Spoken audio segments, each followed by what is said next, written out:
really nice to be with you. I'm Pleasance, Kohenet Pleasance, and I am an end of life doula and a death professional. Um, and I'm coming to you from the Piscataway land, now known as Washington, D.C., and have been working in death and grief and care my whole life in many ways, and also more forward facing and more professionally since 2019. Um, Although it has always been wrapped in how I have been living my life. I'm here to talk to you today in this incredible program as an end of life doula and a death midwife and a community caregiver. And what does that look like? And how might you find your way? So, one thing it feels really important to say is that the death education, death awareness, and death literate culture, um, at least again here in North America, is really the landscape is really changing. It's slow, but it's changing. And I can feel the like wheels of change in this particular field really evolving. What makes me say that? I know so many people now who are taking end of life doula trainings. They are usually full. I know death cafes and death over drinks and death over dessert and lots of death education events happening. There are multiple death collaboratives and collectives forming, as well as simultaneously new ways to work with bodies post-mortem, meaning green burial, natural burial, composting with mushrooms, with trees. Like there are really innovative and creative things happening in the death space. Not to mention more awareness over home funerals and advanced planning, but not in the sense of legal planning, but more legacy planning, ethical wills, and what might somebody leave behind, not material items, not wealth, but more what might a living funeral look like? What might a legacy project for a human look like? And I think the reason I'm sharing all of this with you in this setting and in this school is that I want to open your mind to all of the different ways that working in this field can be possible for you. I think there are a lot of different ways that you can go. And I was asked to talk about what does it mean to be an end-of-life doula? How do you build a practice? And then what does that look like in the future? And this is what I want to open to you is as we're beginning this time together, that we are establishing what's here now, what's the foundation that's here in end-of-life work. The great news is there are an abundance of resources, books, podcasts, articles, music, that really open itself to the many possibilities. So that's where I wanted to start with is where are we in the landscape and where might you find yourself? So let's just pause for a minute, look around your space, maybe grab a notebook if you don't have one. And that way you can take notes on anything I might say that you want to follow up with. And just kind of pausing for a minute, we are talking about such a deep, sacred topic and such an important topic that I never want to take it for granted. So let's just settle in for a minute, taking a breath. I can feel like a little bit of tingles in my chest and my belly. I have a little bit of a cold, so I can just feel a little bit of like tightness in my throat. And this type of returning to the body, to the breath, is such an essential part of working with the dead and the dying and their families. The skill and ability to keep returning to the present moment as it is changing and evolving, as folks are transitioning out of this world, as we're holding care and comfort for the mourners who are left, who are living. And I like to dedicate any teaching time to something bigger, wider, deeper, more holy than myself. So I'm just honoring for a minute. I use the word Shekhinah, the divine indwelling, often feminine uh, presence of goddess that I use in my Hebrew priestess lineage. So feeling the warmth, feeling the connection to Shekhinah as we dive in a little bit deeper here. Use whatever language works for you.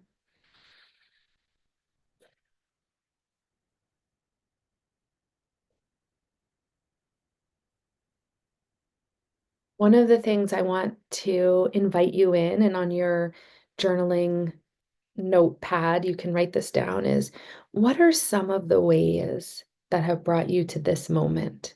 What are some of the roles that you've been in? What are some of the key characteristics do you have, whether it's leadership, compassion? What are some of the themes and threads of your life that are bringing you here to this moment, to meeting me online, to being part of this incredible grief academy and school and learning? Is it a loss?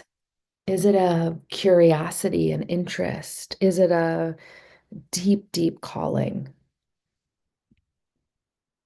So mapping our way here, mapping ourselves in to the soul, mapping ourselves into this moment is a really beautiful way to start to pull the threads together of really who we are and how we got here, but also to affirm and validate that this type of role, death worker, is such a part of humanity and has been through all of time, and also has not necessarily been prioritized. And so those of us that have skills in death and dying and grief may not recognize how valuable and needed and necessary they are. Now you do because you're here, but I want you to really land in your body, in your mind, in your heart, in your spirit, that this path is unfolding in real time and has been laid out for you over this time. This is not something you're just stepping into, even if you're coming, this is your first grief education, death education map or experience, that you're actually coming with a wealth of resource, knowledge, information, experience. And so, what are some of those key relationships, roles? So, in my story, in my experience, for many years, I was the founder of a family-based yoga and holistic health community here in Washington. And I specialized in pregnancy and prenatal care, and then new baby care and postpartum work. And this experience of working within pregnancy and birth for 10 years really was a part of my death journey, because I was very close to families who lost babies, whose babies died, and in different ways, whether through all sorts of ways. I don't need to get into that, but my point is that what happened in my birth work is that it really stretched out and helped me see the full spectrum of life and death and the relationship between the portals, the thresholds, the liminal spaces, and the worlds between worlds. And as I got deeper into birth work, my curiosity for death work continued to grow. And I could really see parallels. I could really see so many things that were in common between what was happening in birth care and what I dreamed for in death care, honestly, but also some of the states of consciousness, some of the presencing, some of the awareness that happens in birth. Reminded me of some that had happened also in death. And so I was able to see this. So that is an example of if I were jotting down kind of where I'm coming from in death work and as an end of life doula and care guide, that a lot of the skills are very similar from the birth work and my curiosity of this great mystery that we are all in together, isn't just about death. It's so deeply interlinked and interrelated to life, which is really how they are two sides of the same coin. We don't have life without death and death without life. And so it's like this whole spiraling of the mystery and the relationship between the mystery. The one of the other threads that would go down on my map of where I'm coming from is that I really did spend a lot of my free time, let's say, or my genuine, just authentic curiosity and interest, reading books about death and grief and memoirs about dying and beloveds from all traditions. And this is a theme.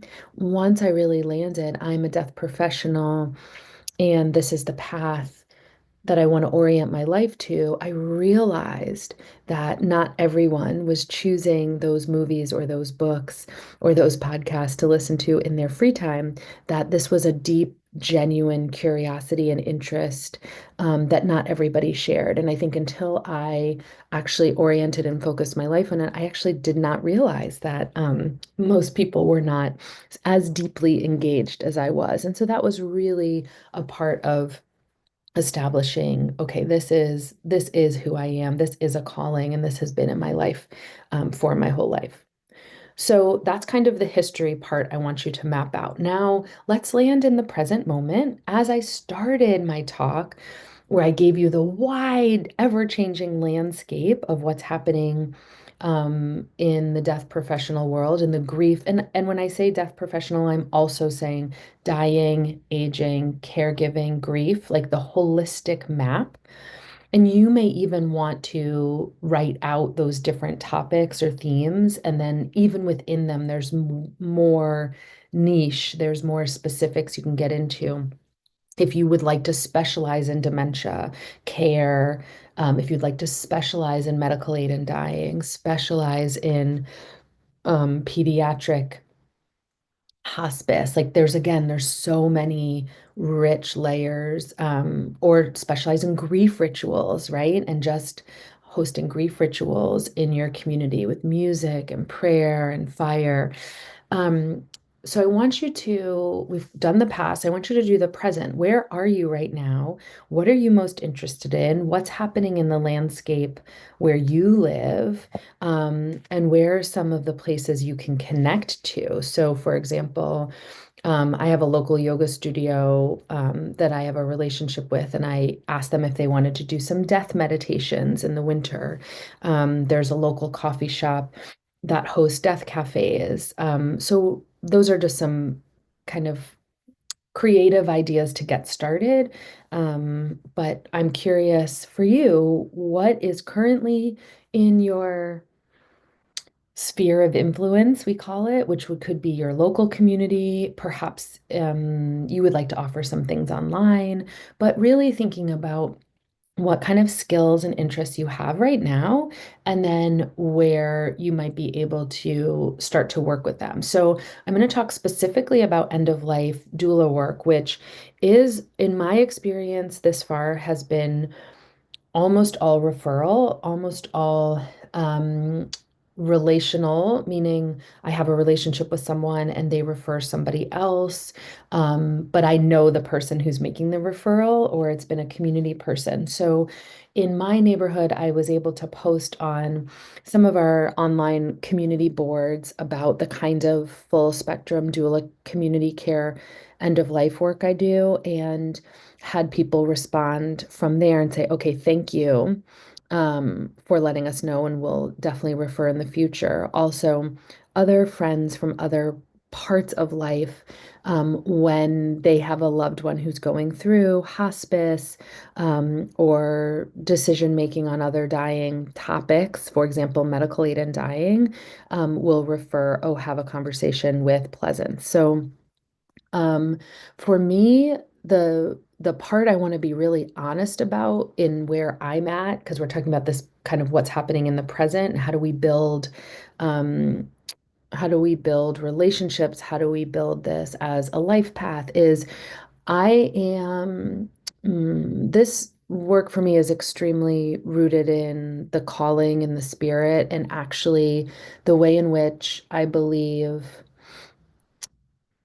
I dream that this could be the way that all humans live, that meaning that they're cared for in dying, and that there doesn't need to be this like stressful financial relationship with it, but there can be not necessarily stressful, but there are financial implications that you need to think about and talk about if you're going to use this as your paid work. And I don't know that we're in a place, at least where I live, where they're emotionally, spiritually, physically, financially, sort of in all the realms, that it makes sense to have especially bedside vigiling end of life work be, because of the kind of liminality and the thresholds and like the spaces that we're in. We need time to process and digest. So what I often tell folks is, yes to vigiling and bedside work, but less.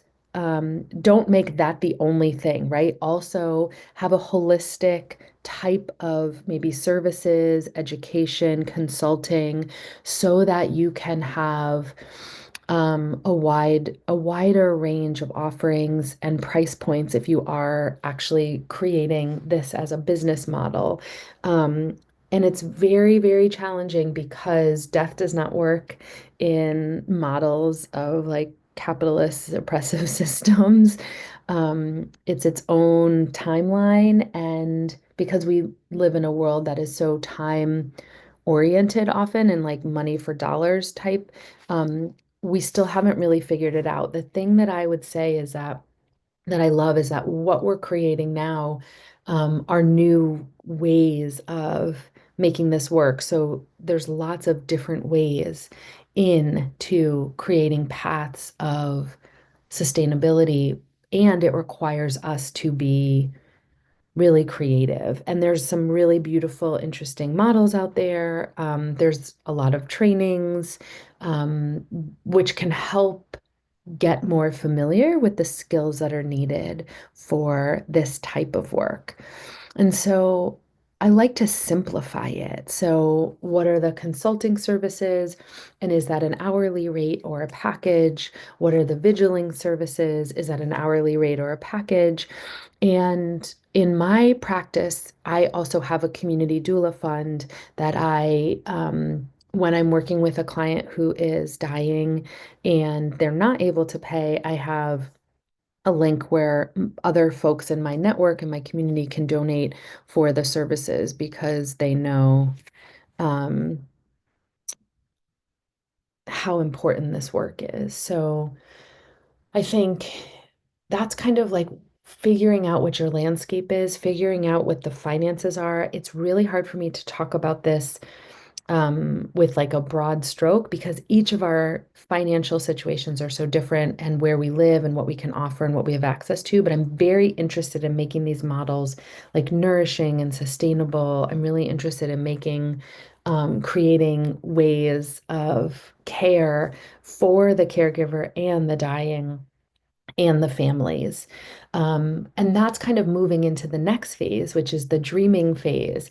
So, what's to come? So, I spend time thinking about what would beautiful, nourishing, holistic community death care look like. And it would look like someone getting a diagnosis or someone moving into hospice, and then neighbors and family cooking and music and love surrounding them as they are transitioning out of this world and into the unknown mystery. Um, and that type of death care that I dream of also fuels the living, then that when the person has died, that the living feel inspired about their life, that it transforms their life also. Now, in the States, there are a few communities that are doing this so well, this community death care model, and I try to spend time there and listen to the stories of how they're caring. In my area, we are not there yet, but I'm looking towards the future, like what would need to happen on the ground, education-wise, consulting-wise, community wise, in order to be able to have that kind of community death care. And part of it is what's happening in healthcare here in our area, and part of it is how isolation and loneliness and lack of community are currently working. But in this little talk, I'm kind of thinking about the past, like where we're coming from, and then planting us in current days, and then looking ahead. And so this relationship, this dynamic relationship around kind of what's happened, where are we now, and where are we going, is a big part of the dreaming. And that's where my own development, my own learning and curiosity really come in with books and conversations and being in different sorts of death communities in which to see like what's happening that's really innovative. Um, and so, yeah, I think that is a map for you that can at least get you started in sitting with this question of, okay, I want to do end of life doula work. I'm not sure what it looks like. Let me go over, actually, I took some notes. Hold on one second. Some of the ways as a community care doula, an end of life doula, that I work with, just to give you some ideas before we wrap up. So, some of the things that I do as a death doula, and this again is I want to get all of your kind of like creative juices flowing so you can see, oh, that's something I want to do. That is something I have the skills for. That's something I'm really good at, or that is not something I want to do, right? So perhaps you're not someone who wants to wash bodies. Perhaps you're someone who doesn't want to talk about green burial. Like all of that is okay, but the discernment piece around really what's for you and what's not for you, I think is really important.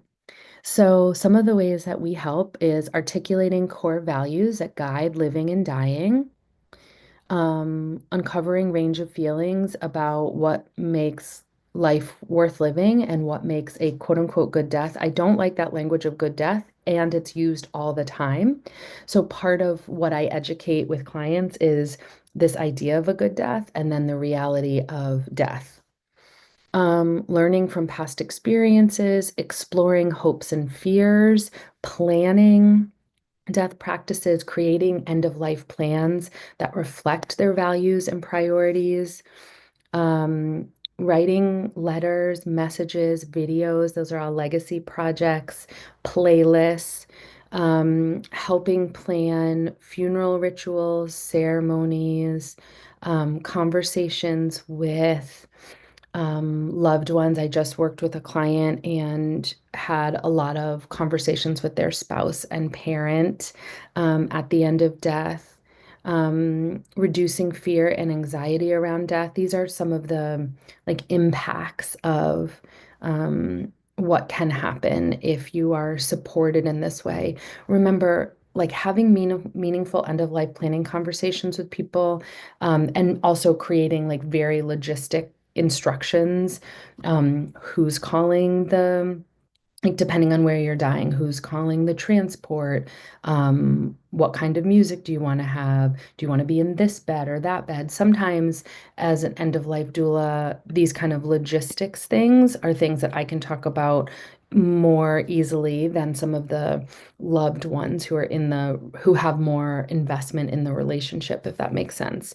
But I think the reason it feels important is to show you this is there's just like such a wide range of emotional, spiritual, and logistics care. So finding out what the resources in your community are so that you can be a resource to your clients is really helpful.